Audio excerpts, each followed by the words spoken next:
Hi guys, welcome back to the channel.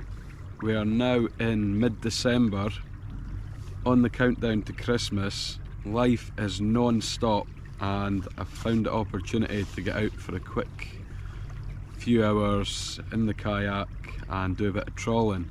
So I want to make a wee video, talk you through the new kayak that I'm using.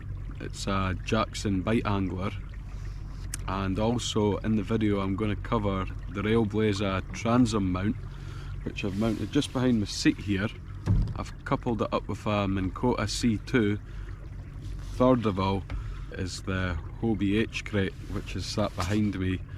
Modified it, put on a lot of wee accessories to it, and I've got it working perfect for me.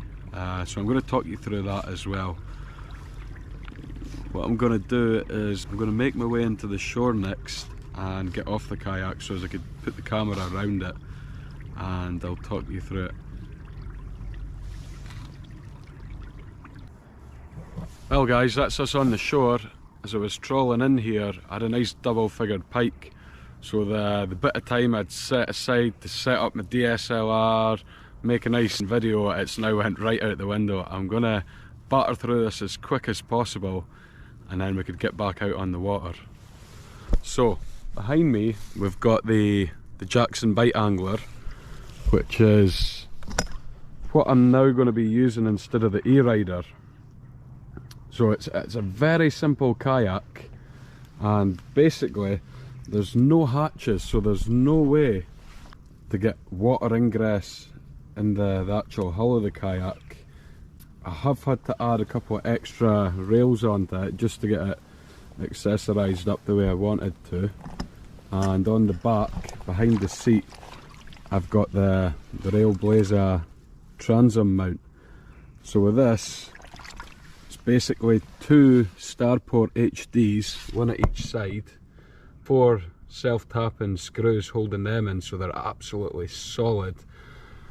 On top of that, you've got a 32mm aluminium box section rail, which is mega heavy duty. That's never going to twist, it's solid.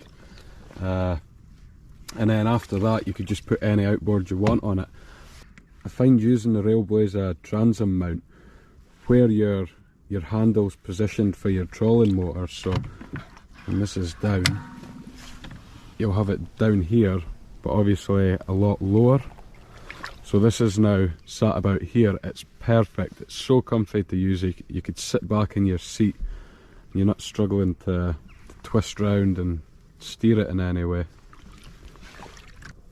So I've now powered the fish finder and the Minn-Kota trolling motor off of the Rebel Cell outdoor box, which just sits nicely under my seat, and that'll keep us going all day long. Moving on to the back of it now, we're now on to the Hobie H crate, which I spent a long time looking at it, planning it out, wondering how I'm going to modify it, getting it working for me just the way I want it to. So the first thing I'd done was I put legs on it. I don't know if you could see under there.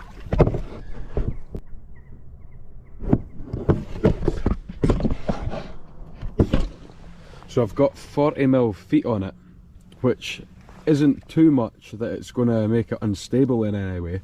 But what it is going to do is it's going to keep the base of the crate up off the kayak deck with the scupper holes. You know, you can get water on the deck of the kayak, so with having the feet on it, it means anything I want to keep in the bottom of here is going to, or should hopefully remain nice and dry. On the side of it here, I've got the Hobie tackle bin, which is very well made. It clips onto the H rail here. In there, keep larger lures, some traces. With the drum cords, it just keeps the top of it secure. On the front of it, I've got the Railblaza tackle caddy, and for me, this is perfect just for keeping everything close to me. I could reach around. When I reeled that last fish in there, it was very easy just to reach around, grab the pliers out of there, unhook it, put the pliers back with it and deal with the fish. On the back of it, I've actually put the Hobie seat bag. This will be used for basically just keeping water, some snacks in on longer days in the summertime. So moving to the right hand side of it, I've got the Railblaza rod stow boat rod holder. This is perfect, it gives me additional rod storage. So on the top of the H crate we've got 4 rod holders. This then puts the H crate up to 7. And then in between it as well we've got some space just to keep some soft plastics, some leader material. That's perfect where it is as well. On top of the front and back also I've put the rail mounts. So the back one, I've got this holding the visibility light and also my flag. The front one is going to be kept for the Insta 360. So for that one I could then just open this up, pop that in it, and I've got a nice 360 vision of the kayak when I put the camera on here. Also on the right hand side of it, I'm keeping my paddle just to keep it out the way of the motor on the left. I've also got another little Railblaza bin which I'm using just to keep my phone, some stuff handy. Also on the kayak we've got the Railblaza rail mounts, which on the base of them it's just a little T-bolt. They just slot in.